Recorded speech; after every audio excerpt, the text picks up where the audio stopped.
Have you ever been stuck in traffic and noticed how everyone jockeys for position? We inch forward, cut people off, all just to get a few cars ahead. It's this deep-seated human instinct, isn't it? The drive to be first, to be on top, to be recognized as the greatest. It plays out in our careers, in our social circles, even sometimes within our own families.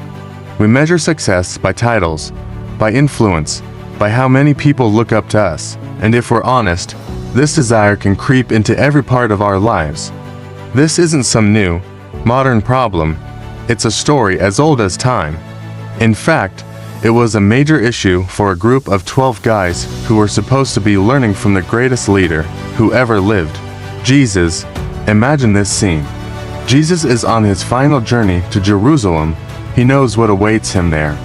He's just told his disciples, for the third time, that he's going to be betrayed, arrested, mocked, and ultimately, executed. This is heavy, world-changing stuff. You'd think they'd be hanging on his every word, trying to process the gravity of the situation. But what were they doing? They were arguing. And what were they arguing about? Which one of them was the greatest? It's almost comical if it weren't so tragic. While Jesus is talking about his impending suffering and sacrifice, his closest followers are busy debating their own future status and power. Two of them, James and John, even get their mom involved. They come to Jesus with a bold request. Hey, when you set up your kingdom, can we sit on your right and left hand? You know, the seats of ultimate honor and power. Now, Jesus' response is fascinating. He doesn't scold them harshly. He doesn't say, "How dare you think about yourselves at a time like this?" Instead, he uses it as a profound teaching moment. He asks them, "Can you drink the cup I am going to drink?" They, full of confidence and probably not fully understanding, say, "Oh yeah, we can." Jesus tells them they will indeed share in his suffering, but the positions of honor aren't his to give away. They are for those for whom they have been prepared. When the other 10 disciples hear about this little power play, they are furious. And why? Were they upset because James and John were being selfish? Nope. They were upset because James and John tried to get a leg up on them. They wanted those positions for themselves. The whole group was caught up in the same worldly ambition. They were all looking at leadership through the lens of power, prestige, and position. They were still thinking like the world.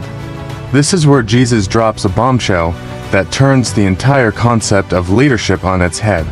He calls them all together and lays it out plain and simple.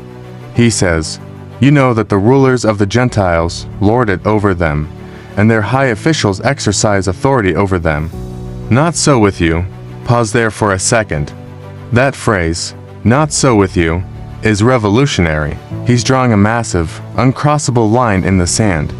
The world's way of leading, throw it out, it has no place here.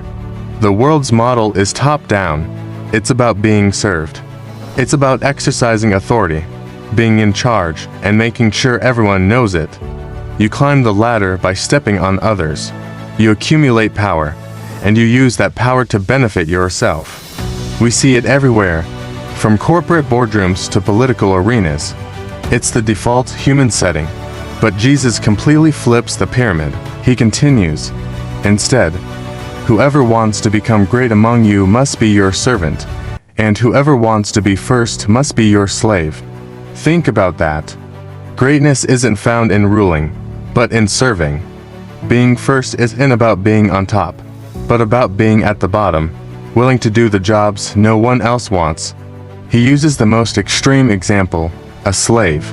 In that culture, a slave had no rights, no status, no honor. They existed solely to serve the needs of others. Jesus is saying that true leadership, kingdom leadership, looks like that. It's radical, countercultural, and completely opposite to our natural instincts.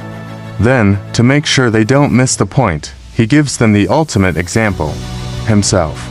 For even the Son of Man did not come to be served, but to serve, and to give his life as a ransom for many. This is the mic drop moment. Jesus, the Son of God, the King of Kings, the one with all authority in heaven and on earth, didn't come to demand obedience and collect accolades. He came to wash dirty feet. He came to heal the sick, to eat with outcasts, and ultimately, to lay down his own life for the very people who were arguing about who was the greatest. His entire life was an act of service. His death was the ultimate act of service. He didn't just teach this principle, he embodied it. He modeled a leadership that wasn't about personal gain, but about sacrificial love. It wasn't about climbing a ladder of success, but about descending into the messy, broken lives of others to lift them up. This teaching is just as relevant for us today as it was for the disciples 2,000 years ago. We are all called to lead in some capacity, in our families, our workplaces, our churches, our communities. The question is, what kind of leader will we be? Will we follow the world's pattern of lording it over others, seeking our own ambition and recognition? Or will we follow the pattern of Jesus? Servant leadership isn't about being a doormat. It's not about having no opinions or letting people walk all over you. It's a position of strength.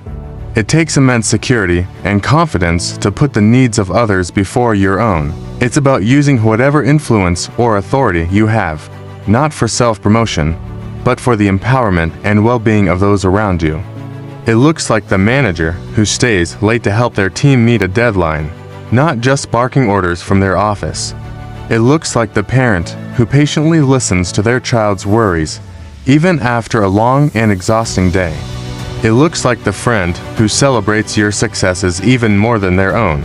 It looks like the community member who volunteers their time to clean up a park or serve at a local shelter, with no expectation of thanks or recognition. This kind of leadership changes everything. It transforms toxic environments into healthy ones. It builds trust, fosters collaboration, and inspires genuine loyalty.